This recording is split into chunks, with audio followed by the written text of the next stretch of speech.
नमस्कार, आप देख रहे हैं राष्ट्रीय खबर टीवी। मैं आपके साथ शनाया चौहान, कैमरामैन रजत के साथ है। इस वक्त मैं मौजूद हूँ दप्पर टोल प्लाजा पर, जहाँ पर किसान एक साल से बैठे हैं। एक साल हो गया है किसानों को इस काले कानून को वापस लेने के लिए जो आंदोलन चलाया है किसानों ने, पूरा एक साल हो गया है उसको। और एक साल तक किसान सिंधु बॉर्डर पे डटे हुए हैं, किसान टोल प्लाजा पे डटे हुए हैं। कृषि कानूनों को वापस लेने के लिए बार बार आंदोलन में कहा जा रहा है कि वापस लिए जाएं ये कृषि कानून, लेकिन मोदी सरकार ये कृषि कानून वापस नहीं ले रही है। क्या मजबूरी है मोदी सरकार की, क्यों ये कृषि कानून वापस नहीं लिए जा रहे हैं?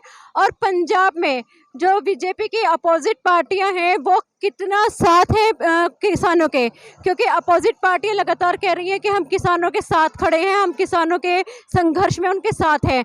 किसान क्या सोचते हैं, क्या राजनीतिक पार्टियां उनके साथ हैं या फिर ये सिर्फ एक राजनीति है, अपने वोट बैंक बढ़ाने के लिए राजनीति खेली जा रही है?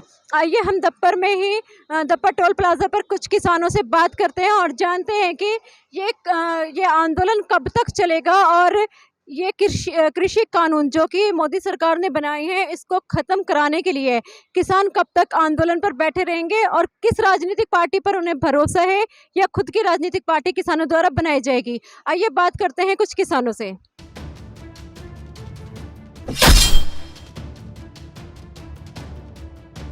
जब तक मोदी चाहेगा हम बैठेंगे। ये जो मोदी सरकार है किसानी को तबाह करने पर लगी हुई है। सर, क्या लगता है कि मोदी सरकार किसानी कानून वापस लेगी या जिस तरह से अभी तक सोई पड़ी वैसे ही सोई रहेगी? मोदी को हर हाल में ये कानून वापस लेने पड़ेंगे। ये उसकी मर्जी से नहीं है, किसानों की मर्जी से चलेगा। किसानों ने बोल दिया है, पहले भी मेरे साथी ने बोला है, जब तक मोदी चाहेगा हम बैठेंगे। चाहे आज घर को भेज दे, चाहे 5 साल को भेज दे, उसकी मर्जी है। ये ਜਿਹੜਾ ਅੰਦੋਲਨ ਹੈ ਇਹ ਹੁਣ ਕੱਲੇ ਕਿਸਾਨਾਂ ਦਾ ਨਹੀਂ ਰਹਿ ਗਿਆ, ਇਹ ਗਰੀਬ ਤੇ ਅਮੀਰ ਦੀ ਲੜਾਈ ਸ਼ੁਰੂ ਹੋ ਗਈ ਹੈ। ਤੁਸੀਂ ਦੇਖੋ ਕਿਸਾਨ ਤਾਂ ਫੇਰ ਵੀ ਆਪਣੀ ਰੋਟੀ ਖੇਤ 'ਚੋਂ ਖਾ ਲੈਣਗੇ ਬਣਾ ਕੇ ਆਪਣੀ, ਜਿਹੜਾ ਗਰੀਬ ਹੈ ਉਹ ਕਿੱਥੋਂ ਖਾਊਗਾ? ਇਹਨਾਂ ਦੀ ਮਰਜ਼ੀ ਹੈ ਵੀ ਜਿਵੇਂ ਹਰ ਇੱਕ ਚੀਜ਼ ਪੈਕਟਾਂ 'ਚ ਵਿਕ ਰਹੀ ਹੈ ਤੇ ਆਟਾ ਵੀ ਅਸੀਂ ਪੈਕਟਾਂ 'ਚ ਵੇਚੀਏ 100 ਰੁਪਏ ਕਿਲੋ, 150 ਰੁਪਏ ਕਿਲੋ। ਇਹ ਇਹਨਾਂ ਦੀ ਨੀਅਤ ਹੈ, ਇਹ ਕਦੇ ਵੀ ਅਸੀਂ ਪੂਰੀ ਨਹੀਂ ਹੋਣ ਦੇਵਾਂਗੇ। ਅੱਜ ਤੁਸੀਂ ਦੇਖੋ ਇੱਕ ਚੀਜ਼ ਨਹੀਂ, ਹਰ ਪਾਸੇ ਲੜਨਾ ਪੈ ਰਿਹਾ ਕਿਸਾਨਾਂ ਨੂੰ। ਨਾਲ ਮਜ਼ਦੂਰ ਵੀ ਲੱਗ ਗਿਆ ਇਹਨਾਂ ਦੇ ਤੇ ਮੁਲਾਜ਼ਮ ਵੀ ਲੱਗ ਗਏ, ਕਿਉਂ ਹਰ ਇੱਕ ਬੰਦਾ ਤੰਗ ਹੈ। 90% ਲੋਕ ਅੱਜ ਤੰਗ ਹੋ ਚੁੱਕੇ हैं ਮੋਦੀ ਤੋਂ। ਅੱਗੇ ਇਲੈਕਸ਼ਨ ਆ ਰਹੀ ਹੈ 2022 ਦੀ, ਪਤਾ ਲੱਗ ਜਾਣਾ ਇਹਨਾਂ ਨੂੰ ਵੀ ਅਸੀਂ ਲੋਕਾਂ ਨੂੰ ਕਿੰਨੇ ਖੁਸ਼ ਕਰੇ ਹਾਂ। ਇਹ ਜਿਹੜੀ ਲੜਾਈ ਹੈ ਹੁਣ ਇਹ ਕਿਸੇ ਹਾਲ 'ਚ ਵੀ ਮੁੱਕਣ ਵਾਲੀ ਨਹੀਂ ਹੈਗੀ।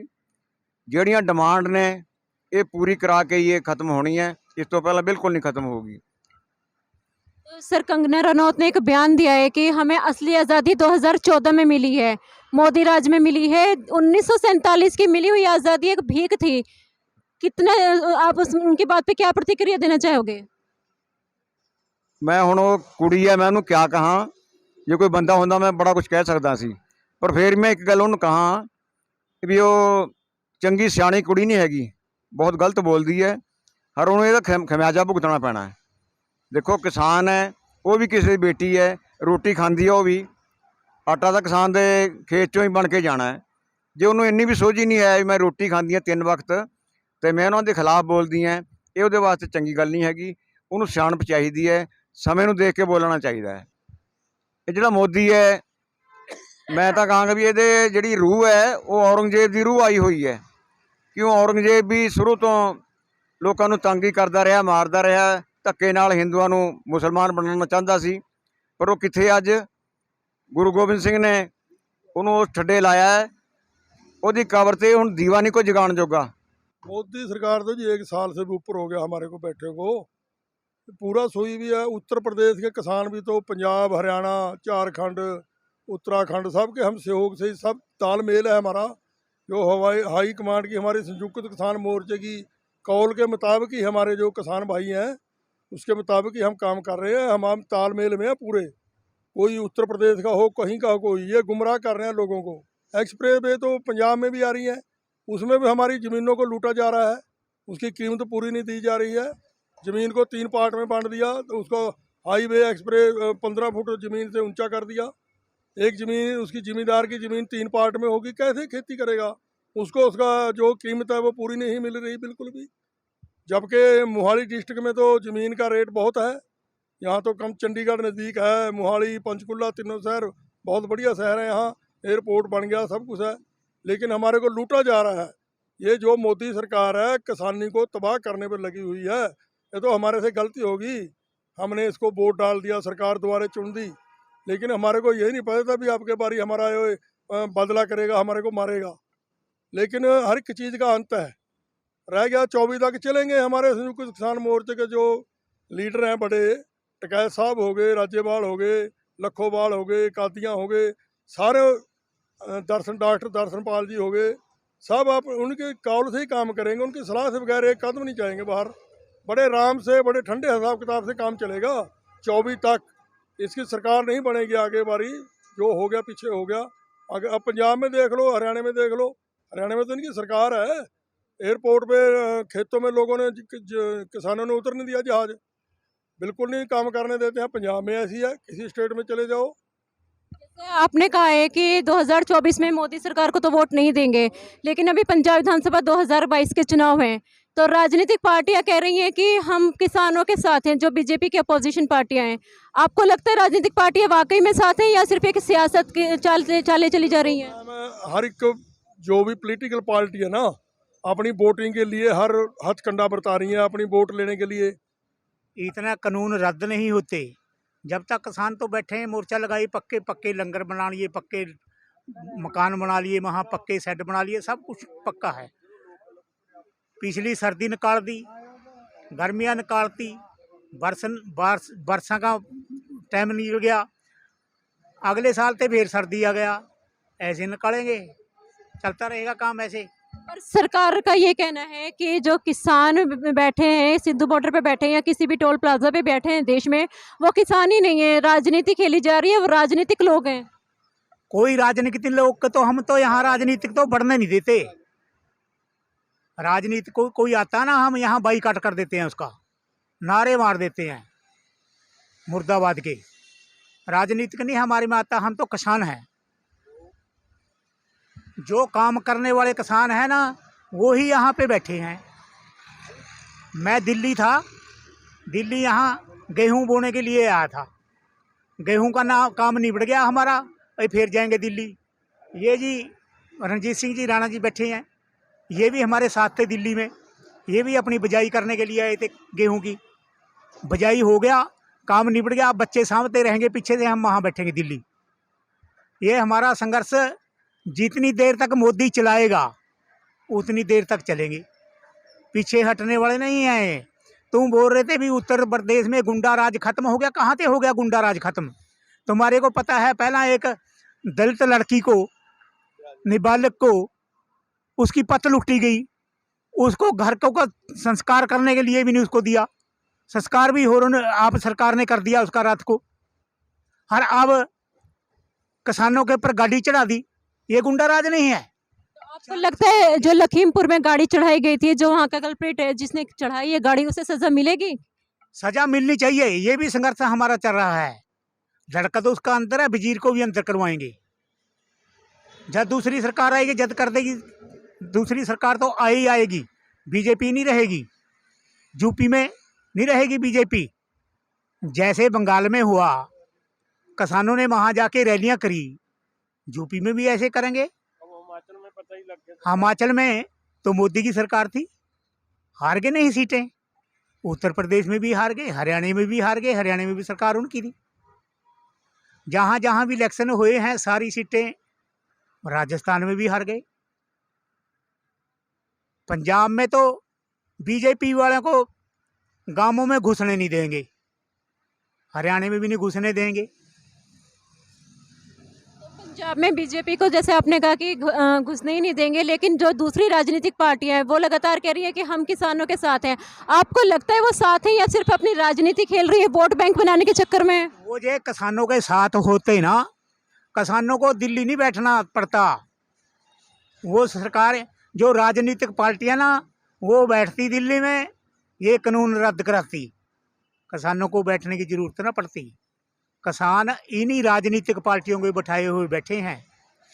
जैसे वो परमजीत बोल के गया पहले, भाई नरसिम्हा राव ने ये कानून लाने थे, तो इन्हें बीजेपी वाले ने विरोध किया, डट के विरोध किया, कपड़े उतार के।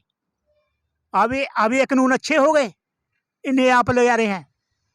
ये अबानी अडानी पे बिके हुए हैं ये, पर बीजेपी का पूरा बाईकाट करेंगे।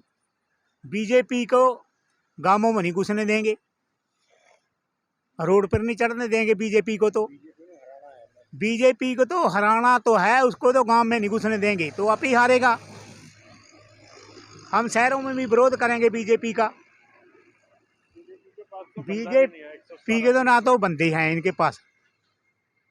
ये बीजेपी वाले जो बोल रहे हैं वो ही रद्द करवा दें इसका। बीजेपी सरकार, केंद्र सरकार तो ये कह रही है किसानों को ये जो कानून हमने बनाई है ये समझ में ही नहीं आई है, इसलिए वो आंदोलन कर रहे हैं। समझ में तो अनपढ़ बंदे के भी समझ में आ गई। ये बोल रहे थे ना किसान तो अनपढ़ हैं। अनपढ़ क्यों हैं? इनसे ज़्यादा पढ़े लिखे हैं जो राजनीतिक पार्टियों से। अनपढ़ गुट्ठा टेव बैठे मंत्री, तो गुट्ठा टेव को मंत्री बनाने एक उम्र नहीं देखते। 90 साल के हो गए तो हम उनको घर बैठाओ, किसी नौजवान को मौका दो। रोड पर नहीं चढ़ने देंगे बीजेपी को। तो बीजेपी को तो हराना तो है, उसको तो गांव में नहीं घुसने देंगे, तो आप ही हारेगा। हम शहरों में भी विरोध करेंगे बीजेपी का। बीजेपी के तो ना तो बंदे हैं इनके पास। ये बीजेपी वाले जो बोल रहे हैं वो ही रद्द करवा दें इसका। बीजेपी सरकार, केंद्र सरकार तो ये कह रही है किसानों को ये जो कानून हमने बनाई है ये समझ में ही नहीं आई है, इसलिए वो आंदोलन कर रहे हैं। समझ में तो अनपढ़ बंदे के भी समझ में आ गई। ये बोल रहे थे ना किसान तो अनपढ़ हैं। अनपढ़ क्यों हैं? इनसे ज़्यादा पढ़े लिखे हैं जो राजनीतिक पार्टियों से। अनपढ़ गुट्ठा टेव बैठे मंत्री, तो गुट्ठा टेव को मंत्री बनाने एक उम्र नहीं देखते। 90 साल के हो गए तो हम उनको घर बैठाओ, किसी नौजवान को मौका दो देश को संभालने का। समझ में क्यों नहीं आए? समझ में ऐसे आगे, जो सरकारी मंडी है, सरकारी मंडी में जो गवर्नमेंट का रेट रखेगी वो बिकेगी। इनके पैनल में प्राइवेट बैठा देंगे। प्राइवेट बैठ गया, वो 150 रुपये ज़्यादा देगा, तो सारे जिम्मेदार उस पर चले जाएंगे 150 के लालच में। जब सरकारी मंडी में जाएगा ही नहीं अनाज, तो वो आड़ती अपने घर वो चले जाएंगे दुकानें बंद करके।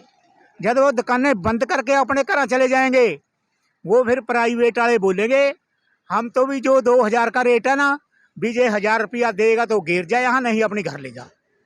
ये ऐसे काम करेंगे, गुलाम करेंगे। ये जिम्मेदार नहीं मरेंगे इसमें जिम्मेदार कम मरेंगे। जो दूसरा तबका है, जो रोज की कमाने वाले, रोज की खाने वाले हैं, वो इसमें ज़्यादा मरेंगे। कारपोरेटर ने खेती करनी है। जो मजदूर है, मजदूर की दिहाड़ी गवर्नमेंट का रेट है 293 रुपये, पता नहीं 80 रुपये। अब मजदूर 500 रुपये ले रहा है। जो आम काम करने के लिए मैसन के पास लगता है वो 500 रुपये लेता है। जो जिम्मेदार को लोड ज़रूरत पड़ती है उससे 500 रुपये लेता है। कहाँ 500 रुपये, कहाँ 250 रुपये रह जाएंगे उसके। कैसे बच्चों को पालेगा वो, कैसे बच्चों को पढ़ाएगा गरीब आदमी। ये काले कानून जो है ये मोदी सरकार, जो आप कह रहे हो कि वापस लेने ही पड़ेंगे, कहीं ना कहीं आपको लगता है कि मोदी सरकार की मुसीबत बन गए हैं ये काले कानून? खुद मोदी सरकार ने बनाए हैं और कहीं ना कहीं मजबूरी बन गए, क्योंकि 370 खत्म की गई, ट्रिपल तलाक खत्म किया गया। तो मोदी सरकार को ये लग रहा हो कि अगर हमने काले कानून किसानों के वापस कर दिए, रद्द कर दिए, तो दूसरे धर्म के लोग भी खड़े हो जाएंगे कि जो कानून हमारे लिए बनाए गए उनको भी बदलो। होना चाहिए खड़े, उन्होंने पहले हुए नहीं है। ये किसानों ने जगाए, उनको पहले खड़े होने चाहिए था। ये पहले खड़े हो जाते वो, तो ये कानून ना लाता जिम्मेदारों का। उसको पता भी है जो छोटा तबका है यही विरोध कर रहा है। ये मुसलमान को संघर्ष करना चाहिए था, पहले 370 तोड़ी है, हमारे को भी साथ देना चाहिए था उनको। पर कोई आगू तो होता, उनका आगू कोई हुआ नहीं है, उठा नहीं है, बैठे रहे। मोदी को ऐसे था, पहले नोटबंदी कर दी, जब नहीं कोई बोला। फिर GST लगा दी, फिर कोई नहीं बोला। 370 तोड़ दी, फिर कोई नहीं बोला। भी ये किसाना आड़ा भी कर दो, कोई बोलने का नहीं है। किसान पढ़ा लिखा था, उसको पता था भी हम मरेंगे, इसके लिए इसने संघर्ष कर दिया। तो आपने अभी किसानों को सुना है जिन्होंने साफ कहा है कि 2024 में मोदी सरकार द्वारा से जो इलेक्शन होंगे, मोदी सरकार को हम हराने की पूरी कोशिश करेंगे। और पंजाब विधानसभा 2022 के चुनावों को लेकर भी किसानों ने कहा है कि गांवों में, शहरों में बीजेपी को हम घुसने नहीं देंगे, बीजेपी का सुपड़ा हम साफ कर देंगे। साथ ही साथ मोदी सरकार की तुलना कर दी है औरंगजेब से और हिटलर से, कह दिया कि तानाशाही चल रही है। 750 से ज़्यादा किसान शहीद हो चुके हैं। सर्दियां से ये आंदोलन शुरू हुआ था, दोबारा सर्दियां आ चुकी हैं, लेकिन केंद्र सरकार चुप बैठी है। पूंजीपतियों को फायदा पहुंचाने के लिए कानून बनाए जा रहे हैं। दूसरे समुदाय के जो कानून बनाए गए थे उस पर भी किसानों ने प्रतिक्रिया दी है और कहा है कि अगर दूसरे समुदाय भी उस टाइम प्रोटेस्ट कर देते तो आज किसानों के ये कृषि कानून बनाने से पहले मोदी सरकार को 100 बार सोचना पड़ता। अब मोदी सरकार ये काले कानून वापस लेती है या नहीं लेती, ये किसान आंदोलन कब तक चलेगा, ये आगे राष्ट्रीय खबर टीवी पर आपको हम दिखाते रहेंगे। बने रहिए राष्ट्रीय खबर टीवी पर। मैं शनाया चौहान, कैमरामैन रजत के साथ। ताज़ा खबरों से जुड़े रहने के लिए सब्सक्राइब करें राष्ट्रीय खबर टीवी और बेल आइकन दबाना ना भूलें।